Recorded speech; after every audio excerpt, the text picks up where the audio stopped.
presentation, and I'm so happy that we have an actual representative of BioRender. I know our students are pretty savvy with it, but in case you haven't heard, the 3 departments, MIG, FAN, and Pharm and Neuro, all have helped purchase enough licenses for almost everybody to be able to use BioRender.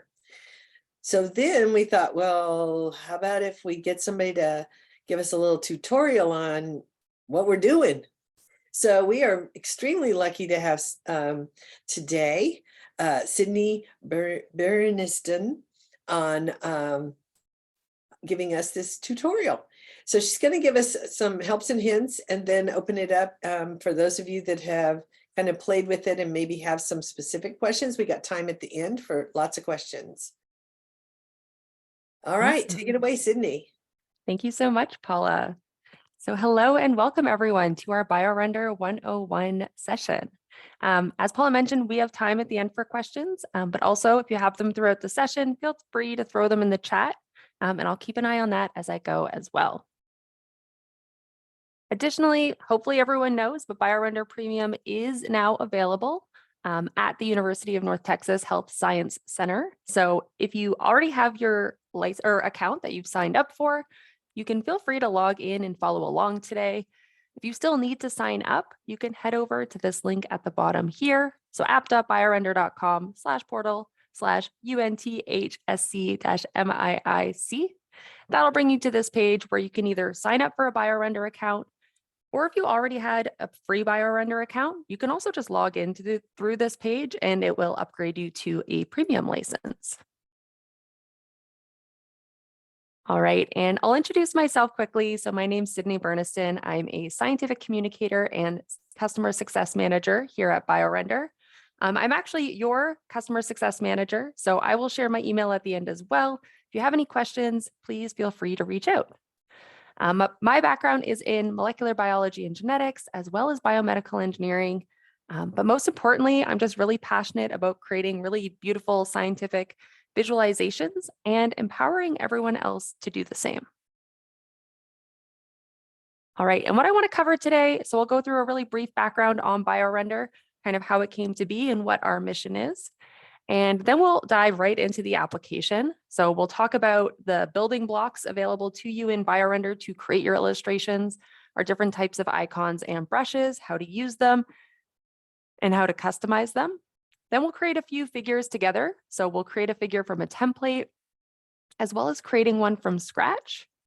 And then we'll wrap up and we'll talk about how to export your work as well as share your work. So we do have some really great collaboration features available in BioRender as well. So maybe you can actually work with someone else the next time you create your illustration and you can build it together. Okay, but let's go ahead and start off with that really quick background on BioRender. So our CEO and co-founder is Shizuoki, and she actually studied medical illustration at Johns Hopkins University and then went on to become a lead scientific illustrator at National Geographic, where she worked for over a decade, creating many beautiful scientific visualizations like this one you see on your screen right now. And during this time, she also collaborated directly with scientists and popular academic publications like Science and Nature. And she noticed that most scientists and labs, they didn't actually have the budget or resources to work with illustrators in order to visually translate their science. But of course, papers still need writing and illustrating. And this resulted in many researchers using platforms like PowerPoint, Illustrator, maybe even Paint to create their images. And in front of you now are some of the images that resulted from this process. I'm sure everyone here being part of the research community, you're really familiar with images like this. Maybe you've even created a few similar ones yourself. However, the situation we have now is that scientists have come up with, dozens of ways to render the same concept. As you can also probably see now, each to varying degrees of success. So in front of you now, we actually have 12 images. They actually all display the exact same fundamental concept in immunology. So we have antigen presenting cells presenting antigens to T cells. And it's a little bit of an issue because every time you look at a new rendering of a concept, even if you are really familiar with that concept that's being depicted, It's always going to take you a little bit of time to kind of contextualize yourself within that image and understand what you're actually looking at. So here at BioRender, we ask ourselves, how can we reduce the amount of time that it takes to communicate an idea? So one way, of course, would be to ensure that scientists are creating really clear and meaningful images and that they have the right tools to do that. They're not stuck working in PowerPoint. And of course, another way is to create consistency across images so that it's more likely that you already know what you're looking at before you start to process any of those labels or legends. So that is exactly what we did. We gathered scientific illustrators and scientists, and we created a standardization of visual elements that we use to depict scientific concepts. So now, instead of these 12 ways to illustrate this concept, we can have this one clear, meaningful image that you can actually create in seconds in BioRender. Okay. And I always like to highlight a few common use cases for BioRender. So of course, it is an illustration tool. So anytime you need to illustrate your research, I would definitely be reaching or logging in to BioRender. So next time you're publishing, if you have maybe a big presentation or you're putting together a poster, but don't just save it for kind of those formal communication moments. You do now have access to BioRender Premium, and it is all drag and drop, so it's really quick and easy to use. So I'd actually recommend maybe think about where you could be including more visuals when communicating your research. And maybe try using BioRender the next time you're putting together, say, training materials for your lab, maybe experimental guides or visual protocols, patient education, patents, social media, even email updates. Pretty much any time you want to communicate an idea visually, there's a really good chance that you can use BioRender to do so. And our goal here is to give everyone the tools and practical knowledge to visually communicate their research. So with that wraps up my kind of brief background on BioRender. So what I want to do now is hop directly into the application. And I'm actually already in BioRender. I am presenting directly out of it today. So I just hit exit. I left my presentation mode, and you can actually create entire presentations in BioRender. We started off as kind of a single canvas, single illustration platform. However, now you can create kind of these multi-canvas files or entire decks or presentations. And you can also create entire posters in BioRender too now. So we do have another interface that is specifically for designing poster layouts, and then you can bring in any illustrations that you've created in BioRender as well. So what we're looking at right now is what is called the editor view or canvas view in BioRender. So anytime you are starting a new illustration or editing an existing illustration, you'll be in this view here on this screen. But I'm actually going to back up a little bit to our gallery view. So if anyone is brand new to BioRender and this is your first time logging in, you're going to see a screen really similar to what you're seeing right now. So this is my gallery view. I'm logged in as my demo alias here in Ned Pneumosite. And you can see in the center section all of the files that I've authored. So if I scroll through, you can kind of get an idea of the variety of different figures that I've been able to create. And I have all of my different file types here as well. So this little blue icon here is indicating what files are just single canvas illustrations, whereas this yellow icon here is indicating any presentations or multi-canvas illustrations. So it's letting me know that besides this illustration that I can see in my preview, there's a few more slides as well in this file. And then this little purple icon is indicating any poster type files that I might have. And I'm pretty unorganized. All my files are in the center section. You can drag and drop them into folders on the left-hand side if you want to stay a little bit more organized. Now, the main thing that I want to show from this screen is not only do you have my files here or this created by me section on the left where you can organize your files, but if I scroll down on the left, I also have this shared with me section. So when we start talking about being able to share and collaborate in BioRender, anytime a file is shared with you or a folder is shared with you, you can find it in the shared with me section. And there's also a little red dot there that will always indicate if, oh no, I'm exiting out of my full screen here. a little dot there to indicate anytime you have maybe a new file shared with you.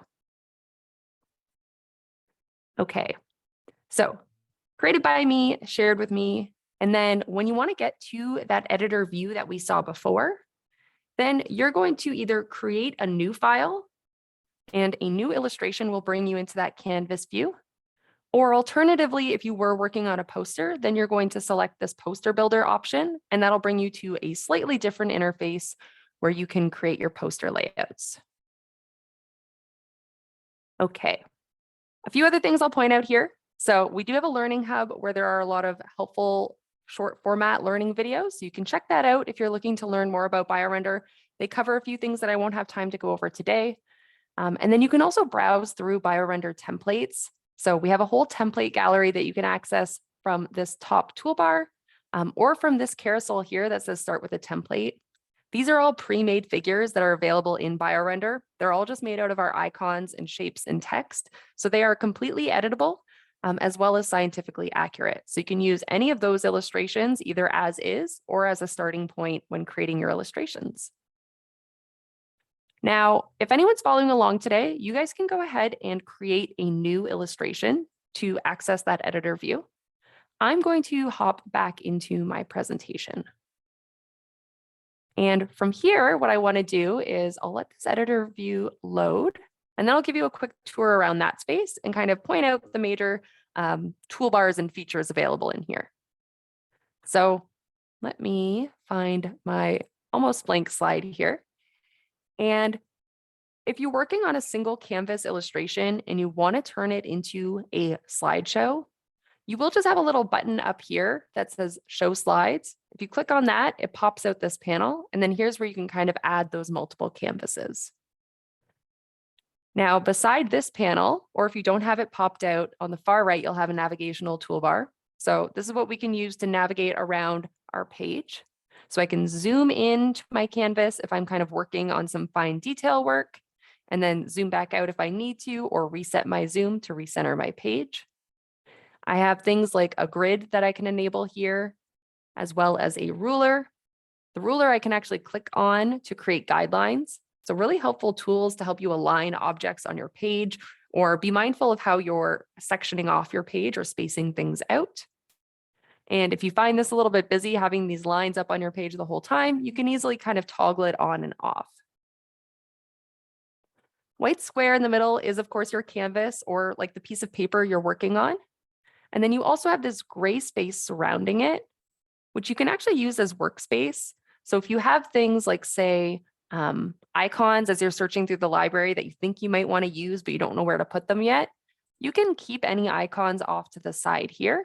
Or even if you have a reference photo, you could actually bring in a reference image and keep it off to the side as well if you're trying to recreate something. And anything in this gray space won't actually be part of your final figure. So if I had something hanging off my page like this, and then I previewed it, it's always going to end your illustration at the edges of your canvas. Okay, so navigational toolbar, our canvas in the center. At the top, we have our utility toolbar. So these are all actions that I can apply to whatever I have selected.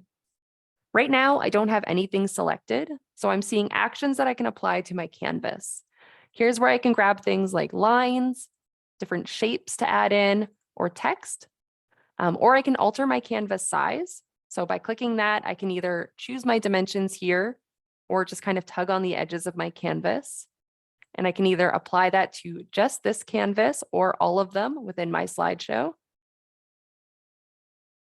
And I can also change my canvas color. Now, this toolbar is contextual, so keep an eye on it because depending on what you have selected, so say, I made a text box. I have this icon selected here. I can now see actions that I can apply to this icon. So I can lock it to my canvas. I could crop this icon. If I had multiple of it, I could select all of them with one click, arrange them, so send them to the front or back, or even favorite icons if I think I'm going to use them really frequently and don't want to search for them all of the time. Okay, and then on the left-hand side here, so this is what we're going to dive into a little bit deeper. This is our primary toolbar. And our primary toolbar is where all of the BioRender content is. So clicking on icons, here's where our icon library is, and you can kind of browse through all of these categories here. So maybe I need a specific species. I could click into species. Maybe I'm looking for a mouse, so I want to go into rodents. And then I could browse through all of the rodent options that we have for our icons. And then from here, it's just dragging any of these icons out onto your canvas. So I actually find browsing through the icons to be a little bit time consuming. I always work with the search bar at the top. So if I am looking for a mouse, I can just search mouse and it will pull up all of my relevant icons here. Of course, mice icons are quite popular. So we have quite a few different mice available in different positions, different stages of development, or even just doing different actions or highlighting different systems within them. So any of these icons, I can easily drag and drop onto my canvas. When I do that, it's always going to be bounded by this blue box here, which I can use to adjust the size, reorient, and they're all vector-based icons. So no matter how much you zoom in or how big you make it, you'll never see a pixel on it. Now, the first type of icon that I want to talk about as we go through our icon library are flat icons. And flat icons are kind of the simplest icon that you'll find in BioRender. So as you're going through the icon gallery here or library, a flat icon will be any icon that doesn't have a symbol on top of it.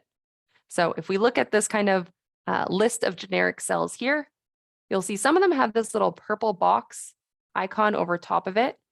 That indicates that it is a grouped icon. We'll talk about those next.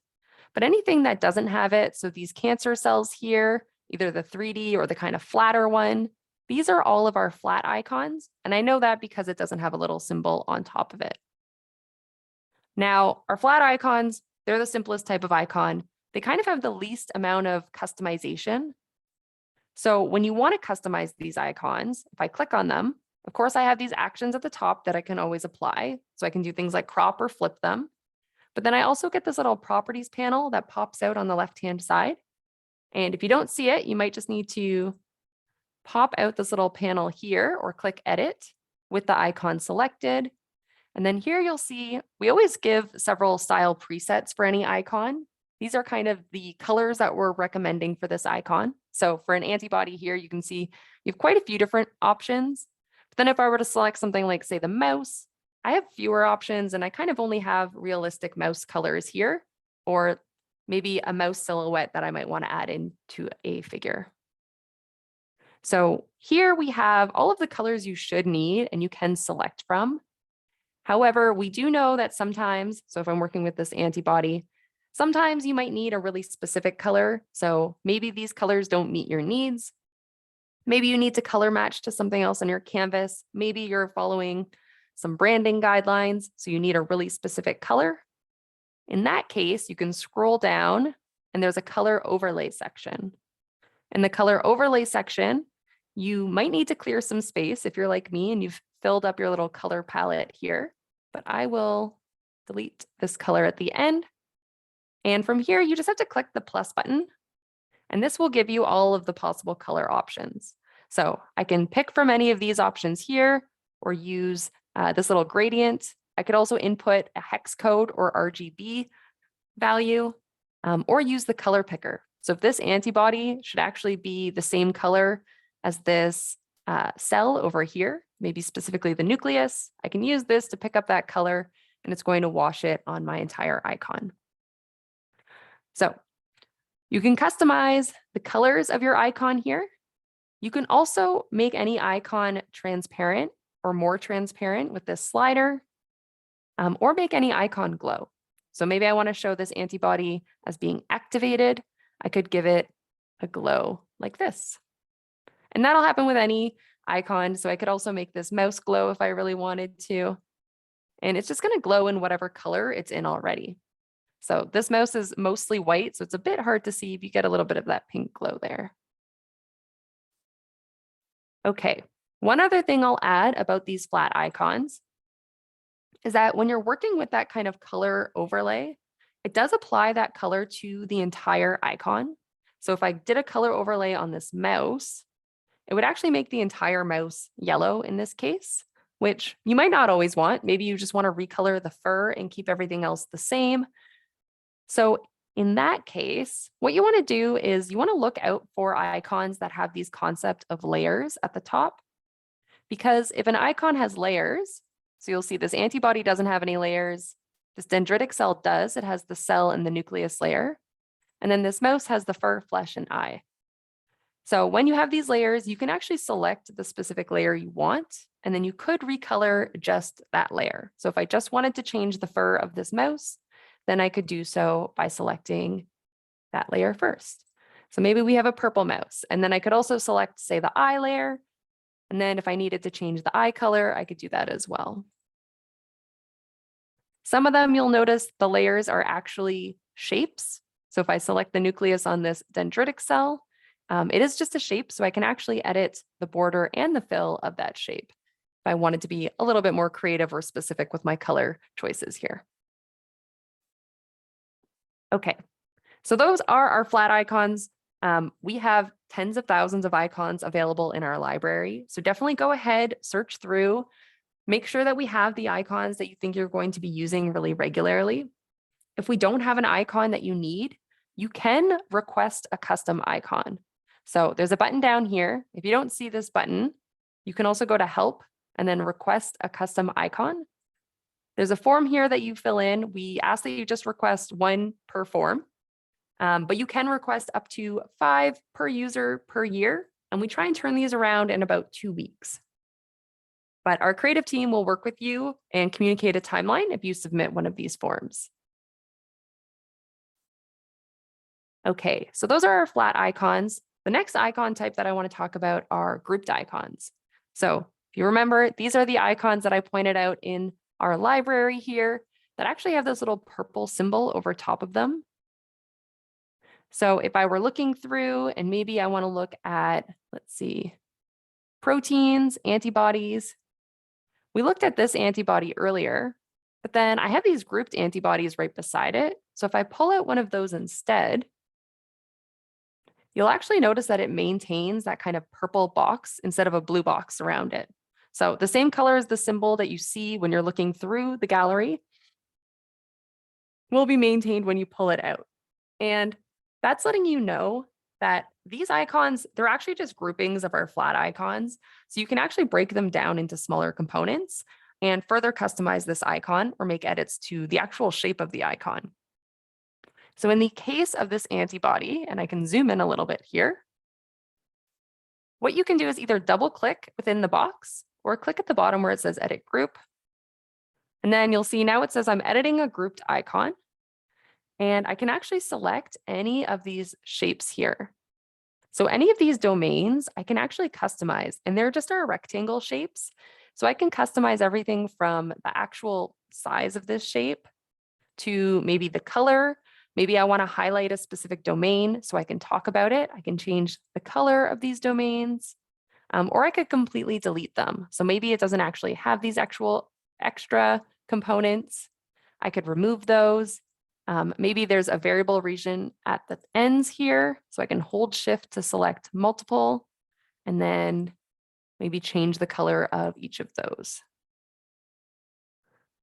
And then when I click back out, it groups everything back together, and I can treat it like a normal flat icon. So some of these behave a little bit differently. This one here was composed up of shapes.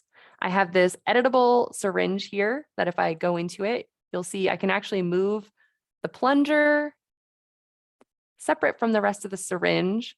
I can also change the level of the liquid that's in here. So I can adjust that with the plunger. I could even adjust, if I click over here, you'll see these lines. They're also in a little purple box, which means that I can also click into these, and I could even adjust the positioning of these lines if I wanted to really customize this. Click back out and it all goes back together. So maybe I'll slide this down. Okay, same thing over here, this mouse. This is actually just a regular mouse icon, and then we've added on 2 tumor icons. And this is really helpful because you can actually change the positioning of these tumors, maybe change the size of them because you've done something to make them shrink, or maybe you could delete some of them if there's only one tumor on this mouse. So really customizable working with these grouped icons. And then you can also create your own grouped icons. So maybe I am actually injecting this mouse. So I want to pair these two icons together. So I can position them as needed. And then if I want to keep this group together moving forward, all I have to do is select both of them at once. So either by drawing a box around them, or I can click and hold Shift. And then at the top here, I can click Group, or I could have right-clicked and grouped them as well. Now I've created my own grouped icon that I can resize and reposition and double-click into if I ever need to make any changes. I can make this an even more complex grouped icon if I wanted to. So maybe I want to show that we're injecting this mouse with these antibodies that we've created. So maybe in that case, I will go to my icons. I can search, maybe let's see here, Zoom. I like using, there's these little kind of call out windows that you can use to create the effect of kind of zooming in on any area or like looking closer to show what's happening inside of something. So you can pull one of these out. They are also grouped icons, so I can change any of these shapes here. But I can position that to show maybe what is in the syringe. And then if I want to show that these antibodies are in there, of course, I need to bring this icon, arrange, bring it to the front. And then maybe scale it down so it fits in here. And I can also duplicate this. So I can use Alt drag to duplicate any of my icons like so. And create a really nice schematic here that I can then group together and use in any of my illustrations or even any of my future illustrations. So if I think I'm going to use this in other illustrations outside of just what's happening on my current canvas, I can also, any icon or grouped icon, come up here to favorite. So click this little star. It notifies me on the left-hand side that I have a new favorite. And if I go here, you can see that I actually added this entire grouped icon here, and I can easily drag it out the next time that I need to use this. So a really great way to create your own kind of repository of assets that you're frequently going to use in your illustrations. And then if you are favoriting icons, if you're going to be using it, but you also think that maybe someone else in your lab could use that icon or illustration that you've created, any of your favorited icons here, you can click on the three dots and actually share them. And either share them with, there's a default group for everyone on your license.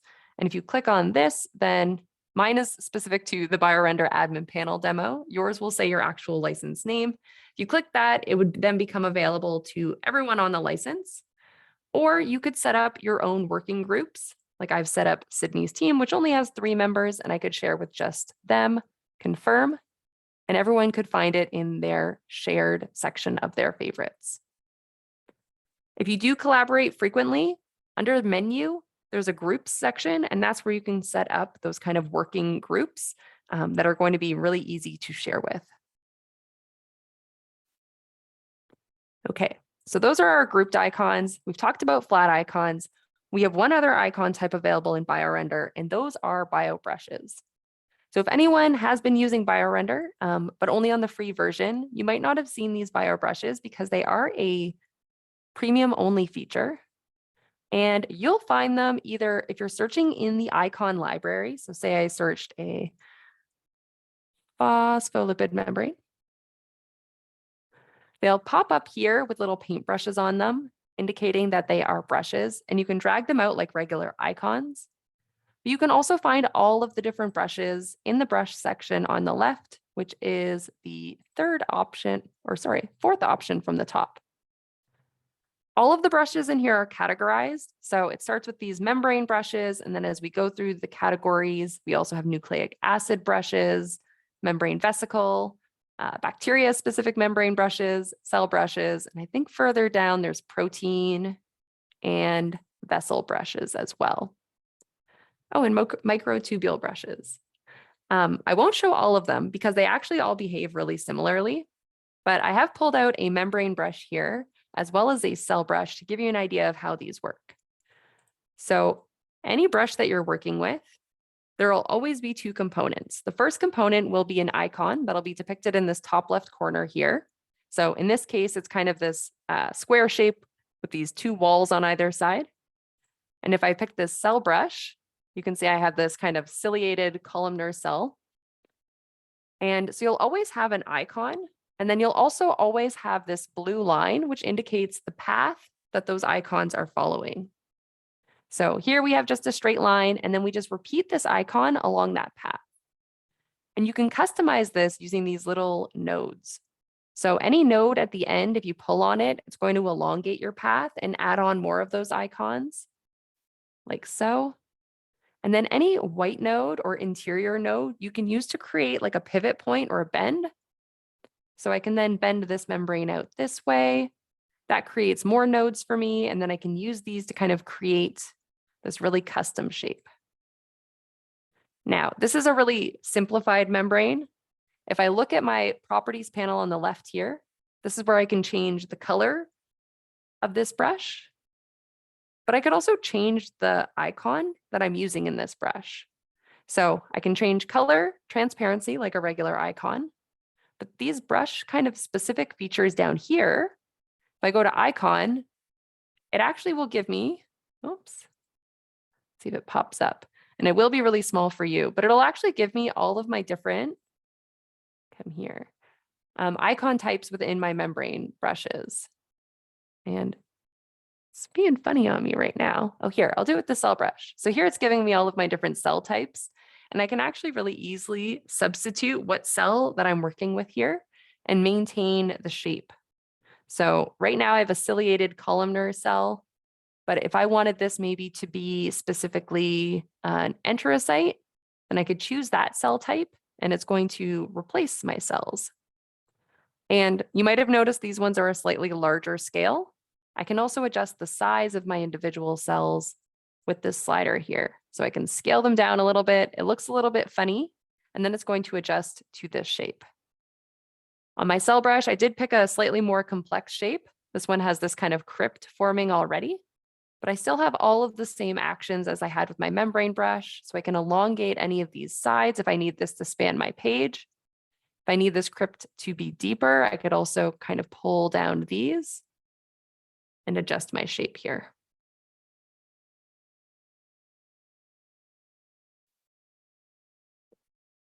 Okay. So I can always adjust the icon in my brush. I can adjust my line type. So right now I've gone for a pretty rounded line type, this S-shaped, but I could do a curved elbow, which gives me this more angular line as well. Now, one final trick with these brushes is that sometimes you might want to edit one of these cells only within this shape. So maybe I'll delete this to give me some space.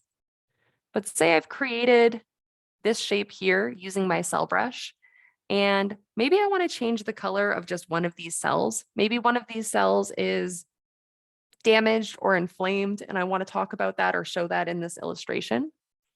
If I came over here and tried to change the color, it is going to change the color of every single cell, which of course is not what I want. So instead, what you can do is you can actually turn brush icons into grouped icons. And you can do that by clicking this button here that says separate brushes into editable icons. If I click that, I get a little warning. It's telling me that I'm not going to be able to edit my brush in the same way that I have been editing it. So I am going to lose that kind of blue path that we've been changing the shape of, because if I confirm this, this actually turns my brush into a grouped icon. So now you could see I no longer have that path. Instead, I have that purple box, which tells me I can click Edit Group. And now it'll let me select any of these individual cells. So if I want to show that maybe this cell over here is inflamed, then I can put it in this kind of pinkier color. Maybe a few of them are. Maybe this one in the middle here specifically is damaged. I can put it in this like kind of darker red color. And these enterocytes at the bottom, you'll notice some of these have this kind of more damaged villi effect on them. So this will now behave exactly like a grouped icon. So I can edit any of these individual icons. I could even delete one and start spreading these out if I needed to make some space between these. Okay, so those are our three main icon types, and those are what we're going to use to create all of your illustrations. So on top of those icons, you do also, of course, have shapes, arrows, and uploads available to you to add to your illustrations. So as I pointed out previously, shapes, lines, and arrows can be found up here. Under shapes, we have a lot of our basic shapes. So squares, circles, triangles, stars. We also have arrows. So if you're working and creating maybe like flow charts, you can use these arrows here. Custom shapes, they work kind of similar to our brushes where you get these different nodes to create this really kind of custom organic shape. So I find these really good for representing proteins sometimes.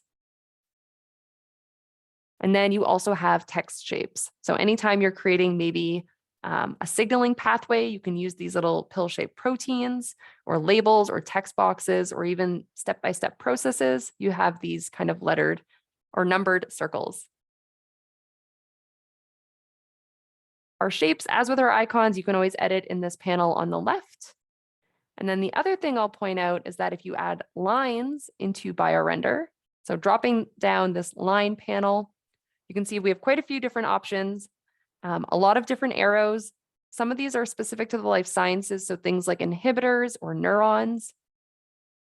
And any of these lines or arrows, they do like to connect to each other. So if you were making a flow chart or a signaling pathway, it is super helpful to keep everything nicely connected. So as you adjust things, they stay together. However, if you ever didn't want it to connect, you can also just hold Shift, and that will disable that connection, and you can just drop this arrow wherever you need it, and it won't connect.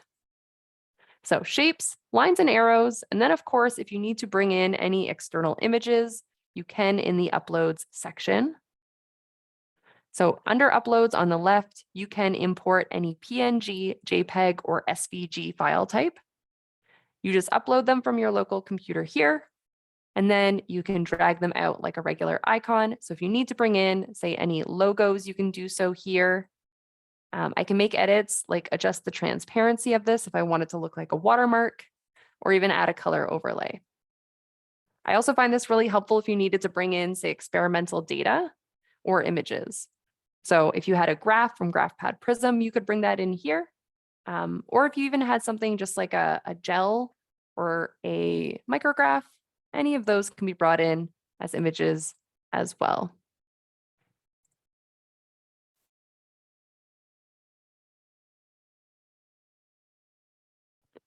Okay, so all of our building blocks are there. Let's go ahead and start putting some of those building blocks together and create a few different illustrations. So whenever I am teaching people how to create illustrations in BioRender, the first thing I always recommend for them to do is to check out our template gallery.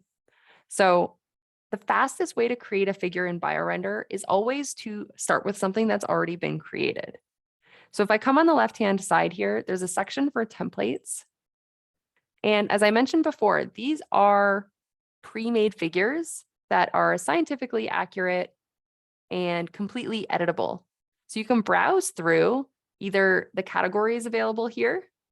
Although I will say, I think these categories need a bit of an update. I think we've outgrown them a bit. We have hundreds of templates available, and we're consistently adding to this library. So you can also search at the top for keywords if you're looking for something really specific. Or you can browse through and just see what's available. Sometimes I just like looking at templates to see how our scientific designers have laid them out and what kind of best practice is for creating a nice looking illustration. So you can find anything. If you go in general figures, you'll find a lot of just kind of general layouts that you can use, layer your own content on top of. So let's see, you might have something like this, which is just a background that you can layer icons on top of. It's a comparison background, so we have two different sides we can compare. Or even sometimes it's just showing, maybe zooming in on specific areas, and then you can decide what you're having in those little callout boxes. So lots of helpful layouts that can save you time, or completely completed figures. So here we have viral versus non-viral gene therapy. If this is what you need to show in a presentation, you can just go ahead and add this as a slide and you're good to go. If you need to make a few changes to it, you can also add this in. So either add to your canvas or replace your canvas. Replacing your canvas will replace anything currently on your canvas, so just be careful about that. And then you can make edits to this. So we always give a description, acknowledgements if we've worked with someone else, as well as further readings if applicable. So let's pull one of these out and I'll show you how quick it is to edit them. And let's see, we have a lot of common pathways already documented in BioRender. Also a lot of protocols and methodologies you can find in here as well. So maybe we can grab one of these and let's see here. We have a few examples here. There's what? Bulk RNA sequencing, deconvolution. We have, oh, this one will probably work well. So here we have a tissue sample preparation figure, and let's see, it looks like a nice kind of 5-step process here. Maybe I need to document this process, and this is pretty much what I need, but I just want to customize it to match my specific work. So I can replace my canvas. It's going to fill in my canvas with this illustration. And then as I move my mouse around, you can see these are all just our icons and shapes. So I can change anything here. So maybe I don't work with liver tissue. I can select my liver icon and delete it, and instead go find an icon that represents the tissue that I actually work with. So maybe I work with pancreas tissue. I can search for that, pull out the appropriate icon, and resize and position it. I might have to make a few adjustments. So right now you can see it's over top of my dotted line. So I'm going to right click, arrange, send to back to get that dotted line over top. I've also, by introducing this icon, kind of changed my color scheme a little bit. So my tissue sample icon here now doesn't really match color-wise with my pancreas. And I actually have this icon in a few spots. So I'm going to click at the top, select same icons. It will pick up every version of this tissue sample icon on my canvas. And with one click, I can adjust the color. It's even changed these ones down here in this Falcon tube for me.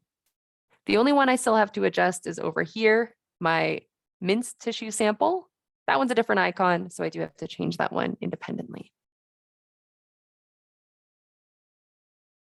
All right, I see a question in the chat about the portal link for signing up, and I can certainly share that in the chat.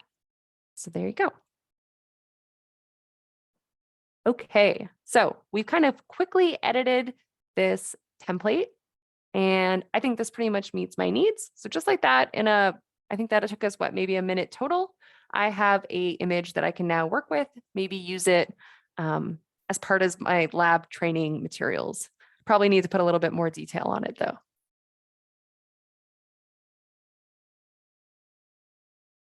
Okay, so let's keep going and let's go ahead and create a figure from scratch.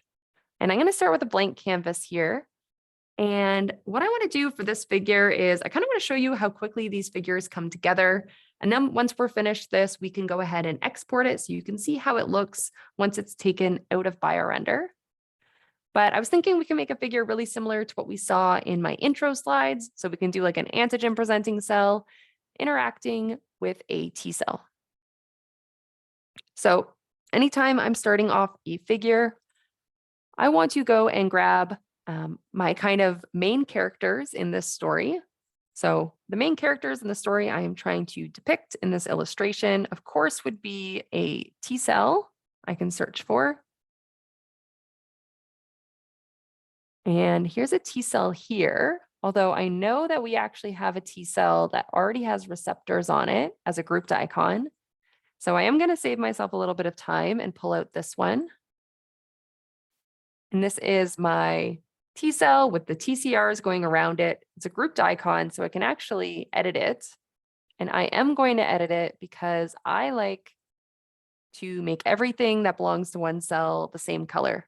So I like having my receptors in my cell here be all in blue. I think having fewer colors in your illustrations makes it a little bit less cluttered looking, less distracting.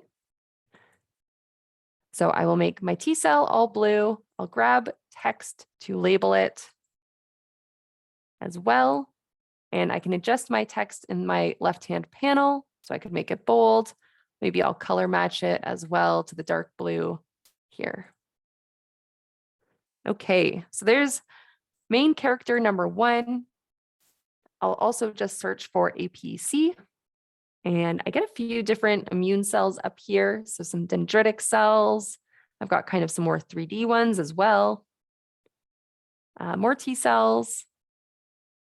And then I also have this macrophage here. And let's pull out this kind of flatter looking macrophage, and we can use that. Okay, so adding that in here, I like this purple color. I'll probably keep that purple, but I do need to add in some receptors. So let's look for those.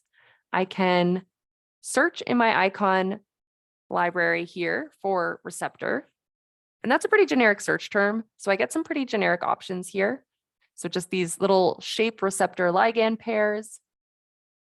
However, I do see some more kind of specific receptors as I go down. So maybe I can find the exact one that I need.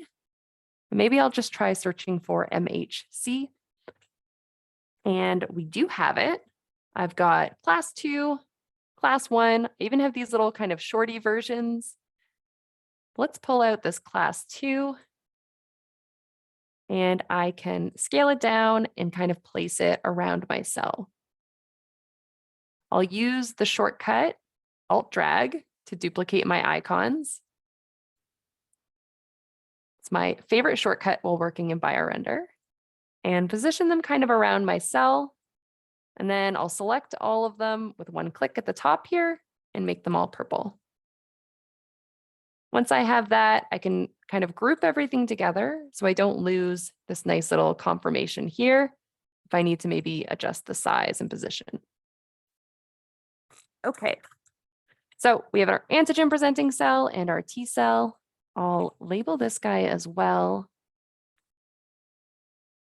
with my text box.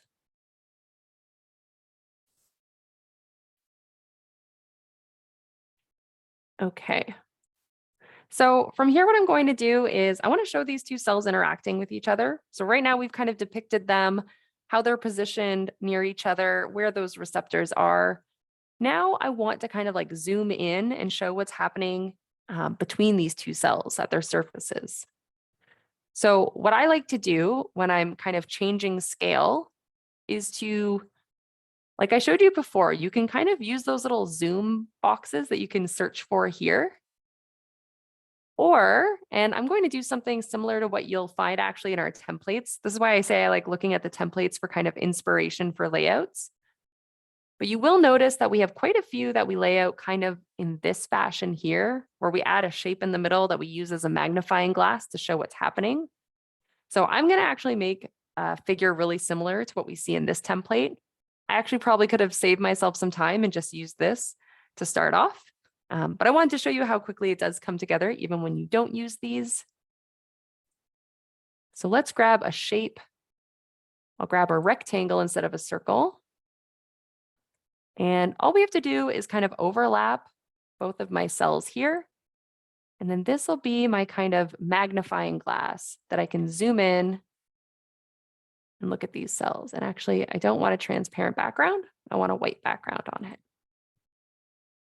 Okay, so this is kind of the background for my figure. If I didn't want anything to move from here on out, I can select everything here and lock it to my canvas.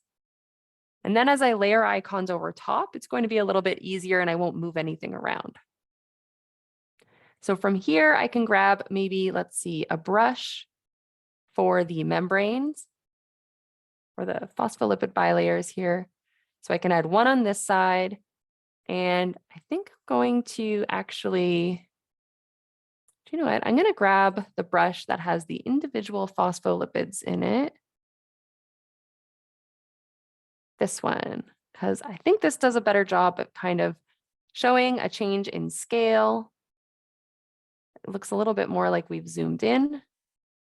And I'm going to put one over here for my antigen presenting cell. And if I make it in purple, it should be obvious that those are the same things. And then I can duplicate it, flip it, and put this one in blue.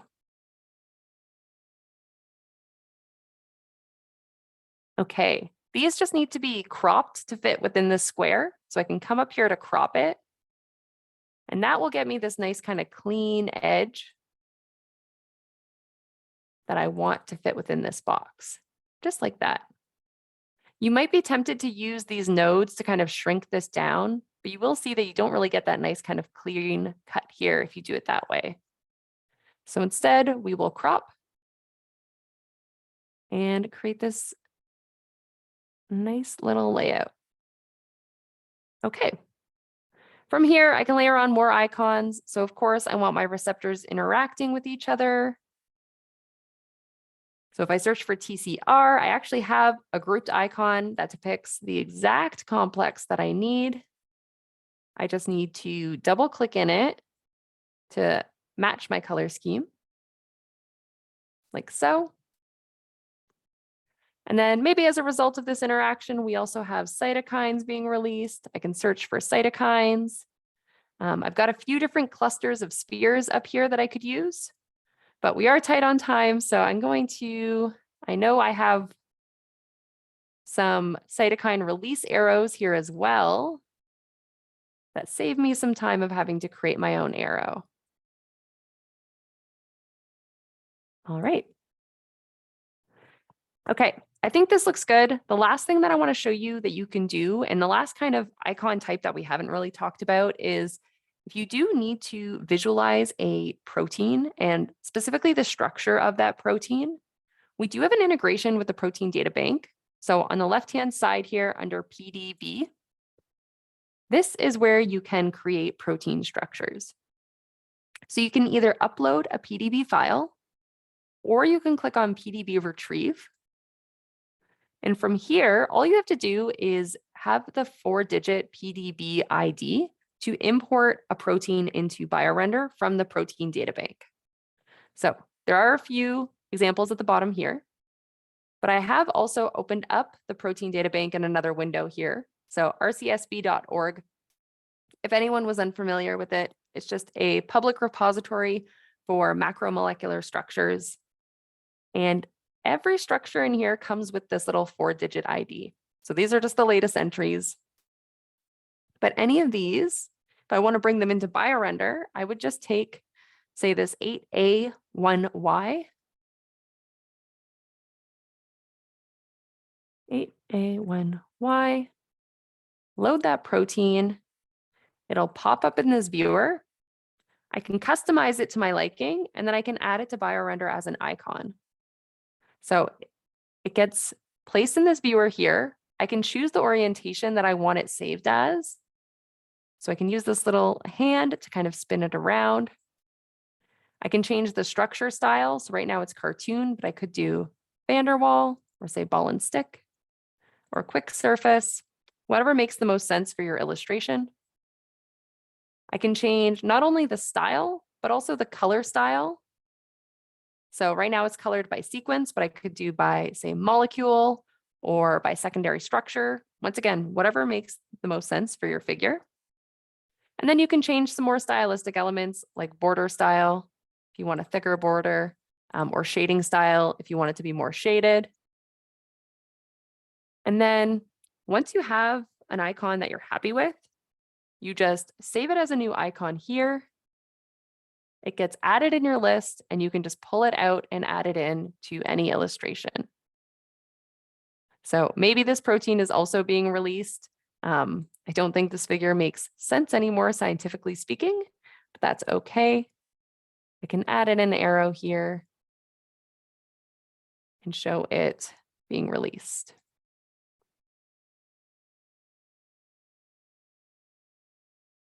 Okay.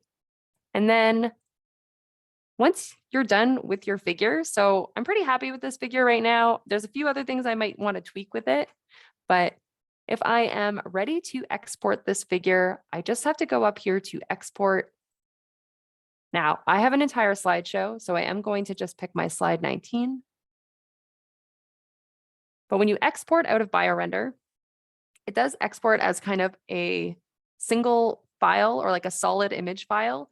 So you actually have to come back into BioRender to make your edits to it. But you can export as either a PNG, JPEG, or PDF file.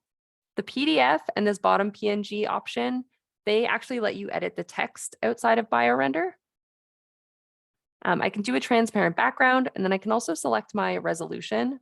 So the lower the resolution, the smaller the file size. It's going to load faster and be easier to send to people. And then 300 is kind of our higher resolution option that most journals require for publishing.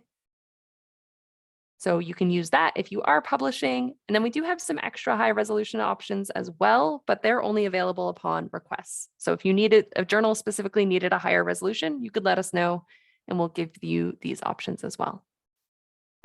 I will do somewhere in the middle or medium resolution and export. We do ask that you cite BioRender with createdwithbiorender.com, and you can easily copy that out of here and add it wherever it makes sense, figure caption reference list or acknowledgements. You can see that file has saved down here. So if I had maybe a Google slide like this one, I can easily drag it onto my canvas and I'm ready to present. As you can see, I can no longer edit my icons. So I do need to go back to BioRender if I needed to change anything else. Or alternatively, you can assemble your whole presentation from here and present in BioRender instead. Okay, that's pretty much what I had to cover today. So if anyone has any questions, please pop them into the chat or let me know. The only thing that I didn't cover is sharing. So you can, under share over here, either send a copy of your illustration. So if you want someone to have their own version of your illustration and not edit your original, you can send a copy. If you want someone to collaborate on your illustration with you, so like a Google Doc where you can both work on it at the same time from different devices and see each other making changes in real time, then you will want to share and give someone editing permission. And you can invite them via their email, or you can invite a group of people. You could also create an editable link, which you can copy out of here. And then if I say shared this link in the chat, then anyone can go and click on that link and come join my file here. I'll see you join up at the top here. And then I could actually see you working in real time on this presentation with me. You can leave comments if you want to give just feedback, or you can just make changes directly to any of my content here.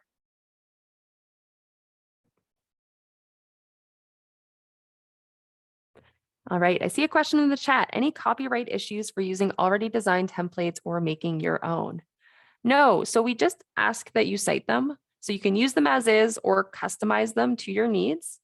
But if I click help down here, it's actually one of our top articles, How Do I Cite BioRender? If you visit that article, it gives you the exact way to just cite anything in BioRender. So any original figures you can do createdwithbiorender.com, wherever it makes sense. And then any templates you can do adapted from and give the template name if you've made changes. So an example there. And if you don't change anything, then you can just say reprinted from and give that template name. But on the premium license, you are welcome to use any of these templates at all. And everyone is able to use anything that they create in publications as long as you're on the premium license. I can see someone has come and joined me on my file. So hey, Raymond, I can see you up here. And I could probably even find what slide you're sitting on the top one up here.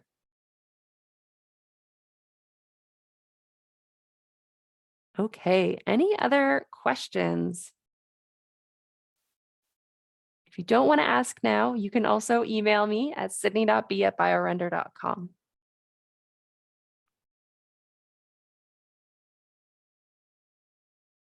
Such a quiet group, really. Yeah, we are quiet today.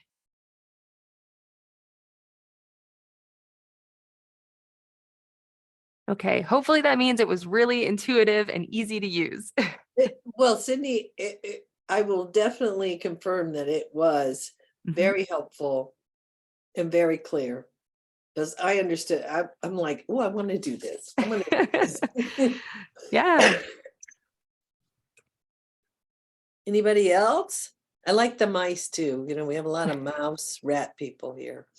Oh, great. So- Well, they should definitely check out all of the mice icons. We also have a lot of templates, even things like mouse timelines in here already built for you. So you can just add in any of your content on these. So definitely check out our templates. I think they're pretty underutilized, but there's a lot of time to be saved by using them. Awesome. Awesome. And also the syringe. I love the syringe. The editable lab equipment, I don't know if it's the Yeah. most useful, but it is pretty fun to work with. Yeah, exactly. Nobody's all right. Well, I'm glad people found this helpful. We have recorded her presentation. It'll be available on our YouTube channel that's linked out of the REAP office. So, you know, if there was something you forgot or a question, again, you can email Sydney if you have a question once you get started using this and you go like, oh, what did she say? Or just go back over the talk and you can do it in double time, you know, you can speed through to the part you didn't understand. So, but you know, it was so clear. I don't think you're going to need that.